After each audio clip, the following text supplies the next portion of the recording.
Ծափաթաղում մոր կողքին, թե նոր միջավայրում կմեծանան սպանված Տիգրանի քույրն ու 3 եղբայրները, պարզ չէ առայժմ։ Ծանր օրեր ապրած փոքրիկները հիմա խաղաղ ու ապահով վայրում են Հայ օգնության ֆոնդի երեխաների աջակցության կենտրոնում։ Հիմա ժամանակավոր դադար է պետք։ Մայրիկի հետ կարող են շփվել, արգելք չկա։ Եթե մայրը չկարողացավ գալ, մենք ինքներս ենք երեխաներին տանում մամայի հետ տեսակցության կամ կարող ենք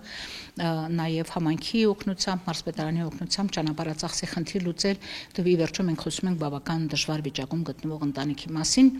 անպայման կազմակերպվելու է։ Մայրը պատրաստ կլինի երեխաների վերադարձին, թե ոչ, Գեղարքունիքի մարզպետարանից ասում են կհասկանան նրա հետ հատուկ աշխատանքի ընթացքում։ Հիմա մայրը գնացել է իր հայրական տուն, ու նաև մենք տեղեկացրել ենք մարզպետարանի կողմից, որ ուղիղ այդ համայնքի որտեղ որ ինքը տեղափոխվել, այդտեղի սոցաշխատողներ մոր այդ կապի մեջ լինի, հանդիպի, զրույցի։ Մենք միշտ կողմ ենք, որ երեխաները մոր մոտ լինեն, ընտանիքում ապրեն, բայց պետք է իրավիճակը գնահատենք։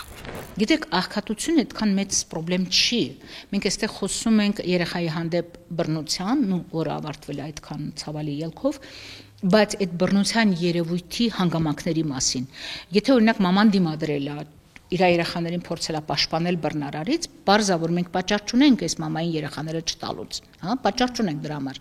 Իսկ եթե ինքը տեսել եւ լռել է, չի հայտնել, չի փորձել պաշտպանել իր երեխաներին, ու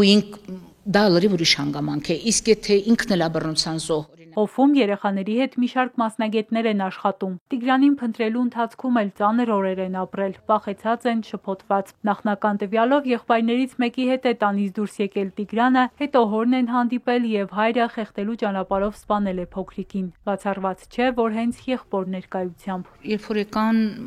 ակնհայտ էր անխնամությունը, ես ավել բան չեմ կարող ասել, նաև կարող եմ ասել, որ որոշակի զրկանքների ազդեցությունը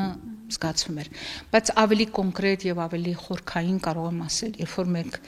հասցնենք ճանաչել երեխաներին, աշխատել հետները, բնականաբար շուտով կսկսեն մասնագետները նաև իրենց խորքային աշխատանքը կազմակերպել։ Սահմանված ժամկետ չկա։ Տիգրանի քույրն ու եղբայրներն առայժմ խնամքի կենտրոնում կմնան, մինչև լիարժեք հաղթահարեն բոլոր տրավմաները, վերականգնվեն ու պատրաստ լինեն հասարակություն վերադառնալ։ Աջակցության կենտրոնի տնօրենն ասում է, հիմա իրենց խնամքին ավելի քան 40 երեխա կա։ Նրանցից 20-ը կարող են ընտանիք վերադառնալ, միայն թե խնամատար ընտանիքներ դեռ չկան։ Շատ կուզենայի, որ մեր հասարակությունը ոչ միայն ցնցվեր, ցավ ապրեր կամ դրանից զատ, բացի այդպես այդ ապրումներից եւ այլն որ ունենք, գործուն մասնակցություն ունենան մեր երկրում նման իրավիճակներում հայտնված երեխաներին փրկելու հարցում։ Ու ամեն մեկը կարող է, եթե փորձի դառնալ խնամատար ծնող։ Դա նշանակում է հանձնառնել ուրիշի երեխայի դաստիարակության գործը, քանի որ այդ երեխան իր ընտանիքում ցավոք սրտի չունի բավարար միջավայր, իրեն օգնող միջավայր